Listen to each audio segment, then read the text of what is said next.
পরের দিন সকালবেলা শিরো আরেকটি কচ্ছপের চারা এনে হাজির। তাকে টুকরো টুকরো করে কাটবে এবং খাবে। একদিনে নয়, বেশ কয়েকদিন ধরে এটাকে টুকরো টুকরো করে কাটা হবে। শিরো রেখে দিলে তার বাচ্চারা আসবে একে একে।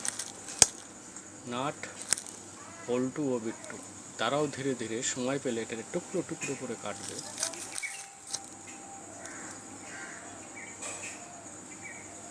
নাট মজা করে ছোট্ট ছোট্ট করে টুকরো করে কেটে খেয়ে চলেছে, কিন্তু এদের বাচ্চাদের অবস্থা খুব শোচনীয়। আর কিছুটা সময় ওদের হাতে আছে, ধীরে ধীরে সকলে মারা যাবে। ক্যানাইন ডিস্টেম্পার ভাইরাসে আক্রান্ত হয়েছে ওরা। এই ভাইরাসের সিমটম অনেক। ইতিমধ্যে বল্টু মারা গেছে। বল্টুর সিমটম ছিল মুখ দিয়ে গ্যাজলা ওঠা আর এদিকে ওদিকে ছুটে চলা পাগলের মতো, দেয়ালে ধাক্কা মারা, মানে পাগলের মতো উন্মাদের মতো ছুটে চলছিল বল্টুর সিমটম।